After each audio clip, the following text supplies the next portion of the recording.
que marcan la presencia ya de Mañana. antemano de la marcha de mañana, que será muy, pero muy importante, masiva, seguramente, y que marca la preocupación y la atención del gobierno de lo que va a suceder definitivamente mañana. Lo tengo a Franco Torchia en línea.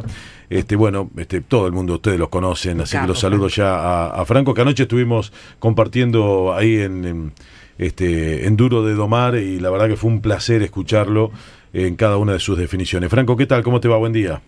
¿Qué haces, Pablo? ¿Cómo estás? ¿Cómo Muy están bien. todos? ¿Qué Escúchame, tal? no Bien. dormiste menos que yo. Y bueno, a veces pasa. A veces pasa. Bueno, a ver, primero contame la sensación de la masividad que ha tomado la marcha de mañana. Es muy emocionante porque hace una semana, bueno, ahora un poquitito más, ni se imaginaba esto. Cuando Milei habló en Davos, rápidamente un conjunto de personas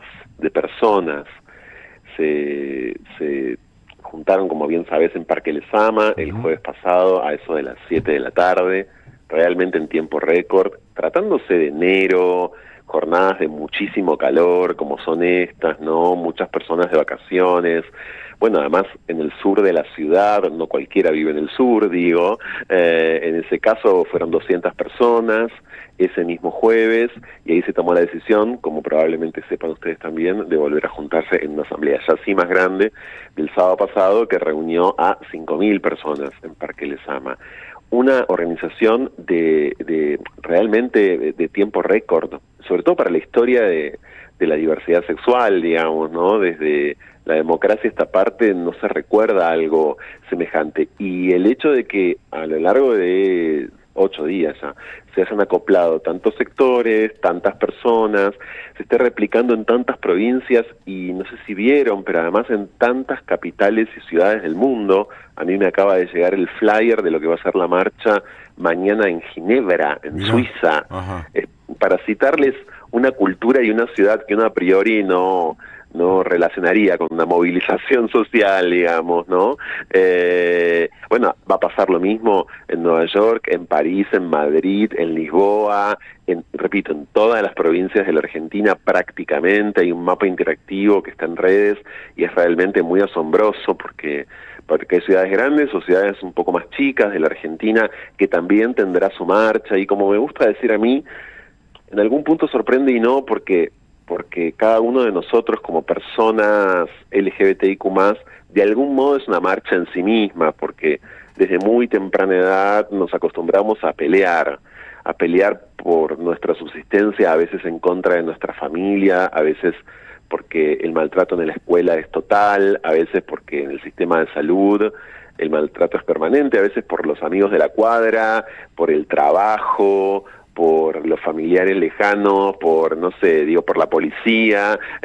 Bueno, estamos acostumbradísimos a tener que movilizarnos, repito, para intentar subsistir desde chicos y desde chicas en general, ¿no?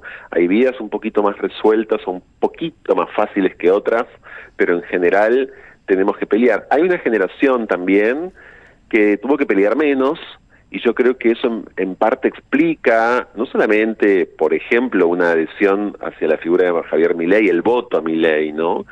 Y el voto joven a Milei, del que tanto se habla y que tantos estudios merece, tanto análisis, etcétera, y que es una generación efectivamente que amaneció, que llegó al mundo y que, bueno, se encontró con leyes ya conquistadas como matrimonio igualitario, como identidad de género, por lo cual, digamos, sintió que tenía que pelear menos, ¿no?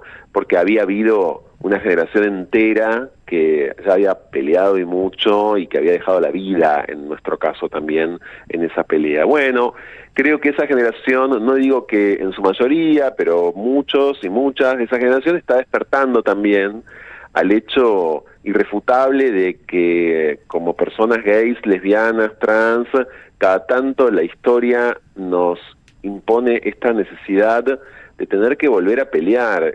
Hay una sensación en este momento en muchos, que es la de que a la vez no damos crédito de que tengamos que hacer esto.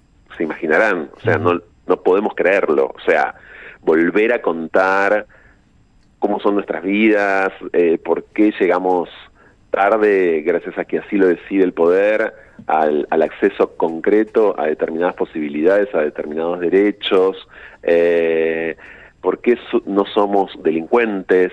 Es increíble tener que estar contando permanentemente que no somos delincuentes, o sea, no deja de ser realmente muy, pero muy asombroso estar diciendo a cada rato que no somos pedófilos, como lo estamos haciendo, ¿no?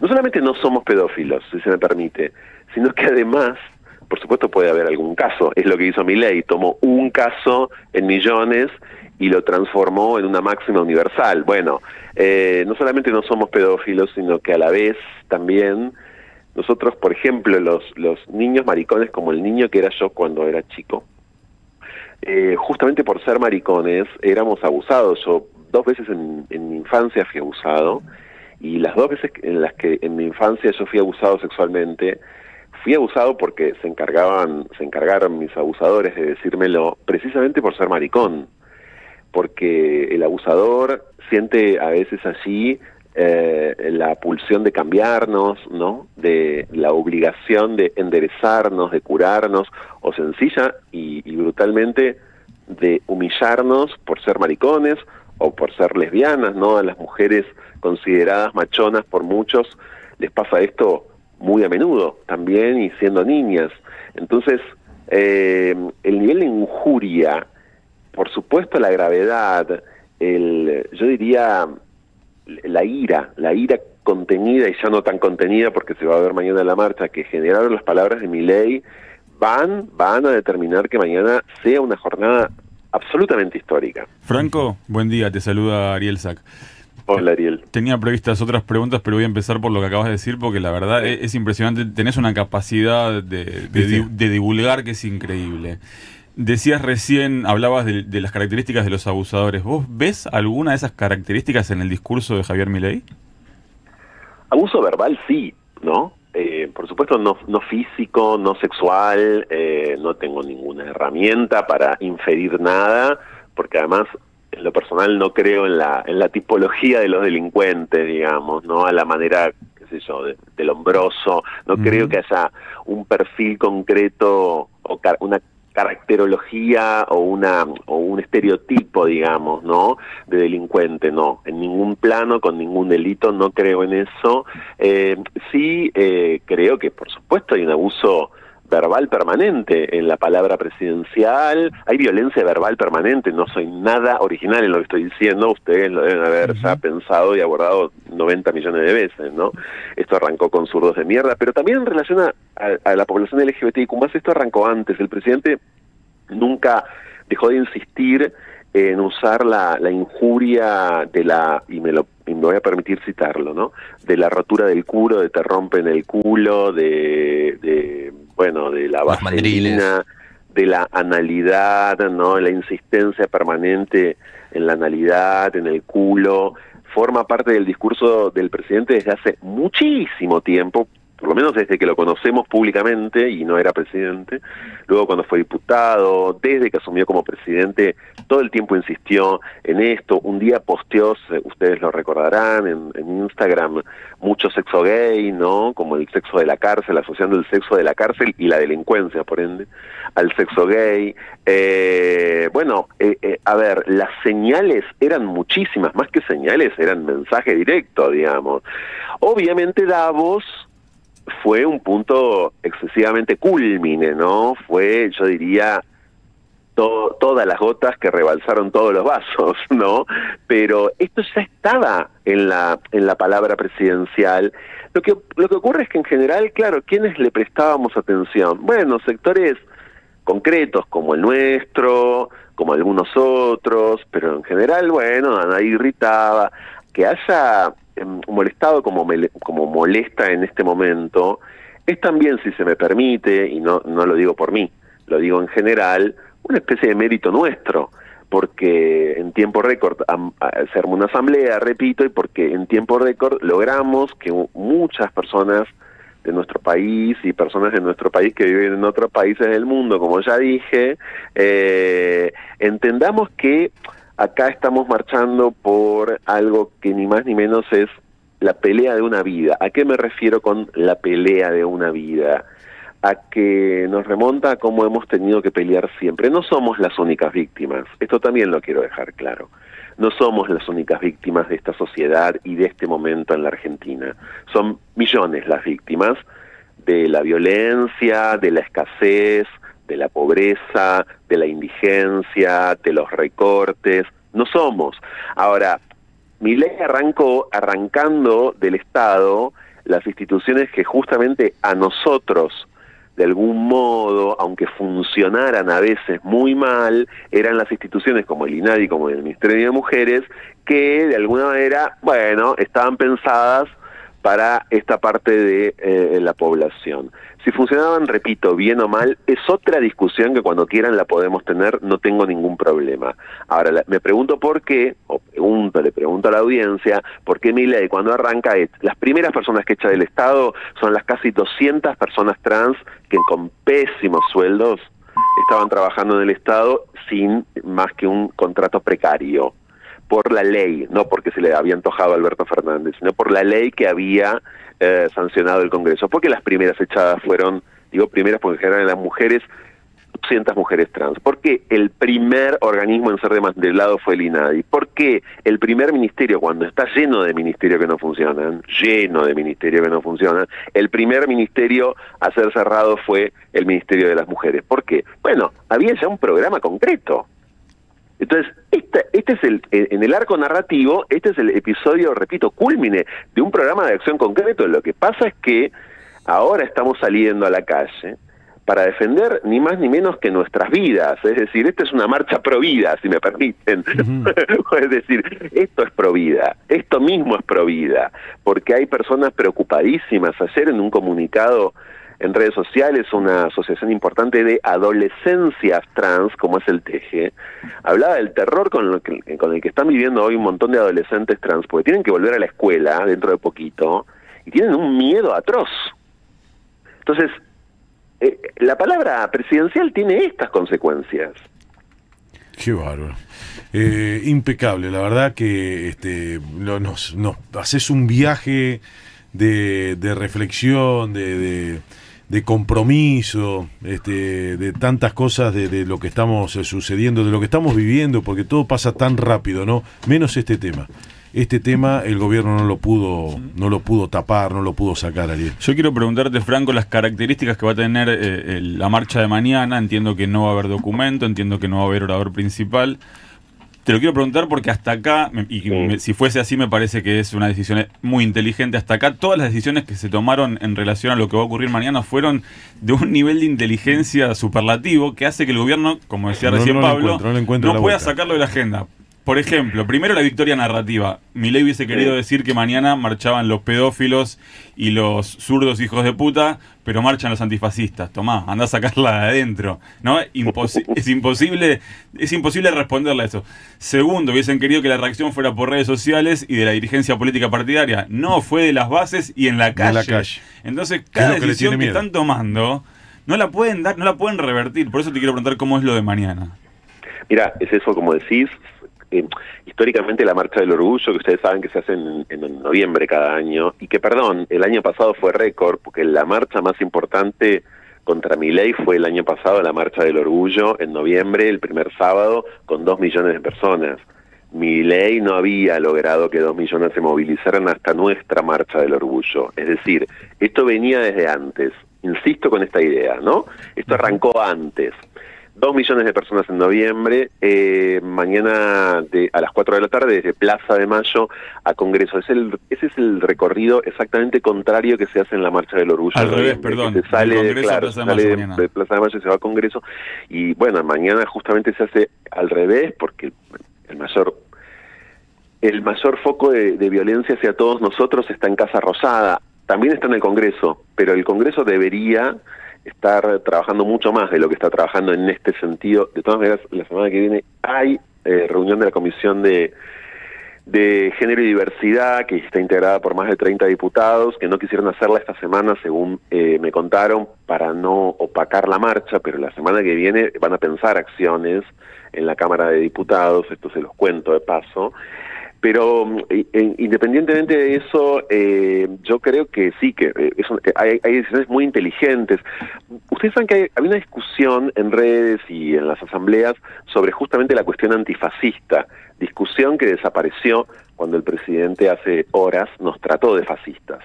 Entonces, justamente si tenemos un presidente que nos dice fascistas, vamos a marchar para demostrar que no tenemos nada de fascistas, realmente.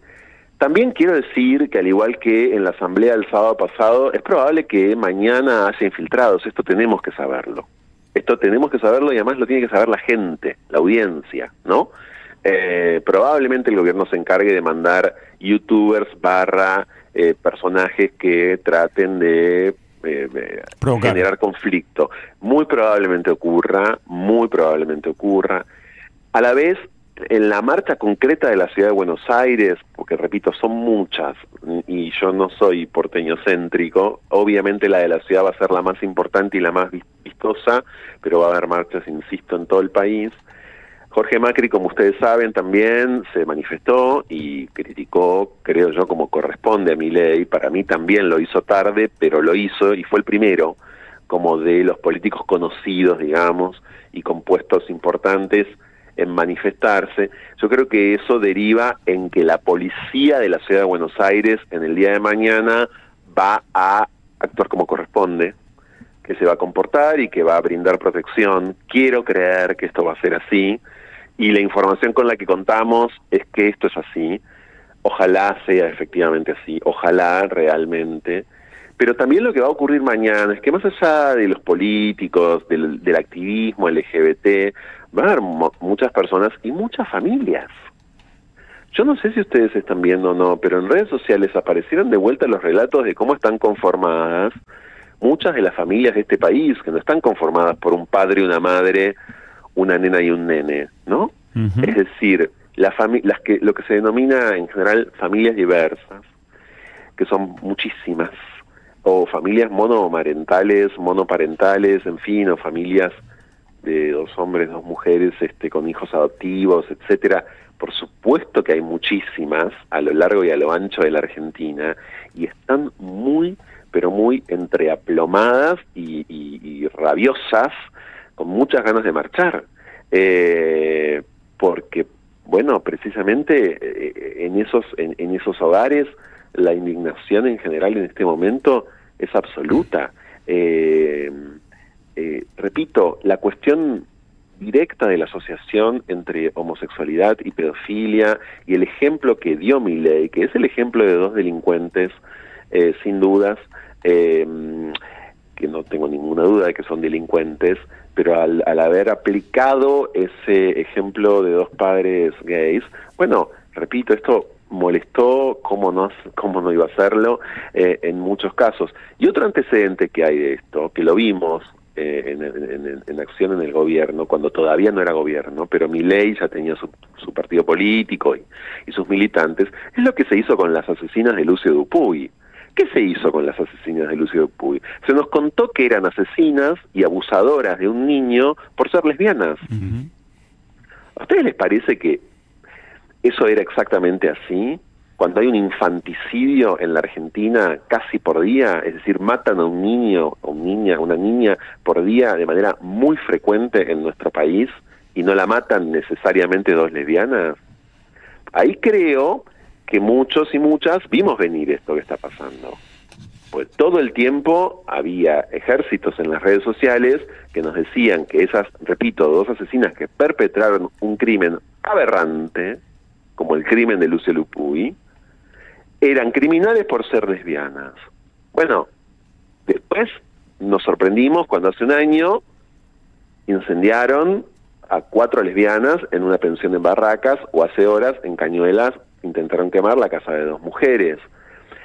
Quiero decir que esto que se dice, que se tuitea, que parece nada más que un envalentonamiento de las redes sociales, después viene a parar a nuestras vidas y nos mata. Esto es lo que está en juego también. Uh-huh.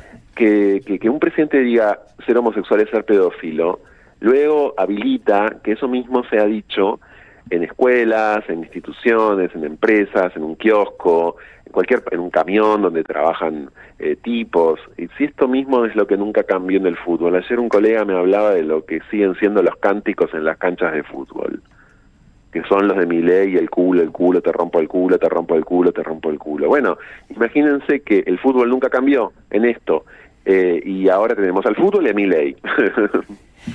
Franco, mil gracias. A ustedes, les mando un abrazo, gracias. Abrazo grande, gracias. Franco Torchia, periodista especializado en diversidad sexual, entre otras cosas, y también, obviamente, contándonos y dejando un montón de reflexiones con respecto a todo lo que estamos viviendo y por lo que será mañana la marcha del orgullo antifascista a las 4 de la tarde. Impecable. ¿Saben?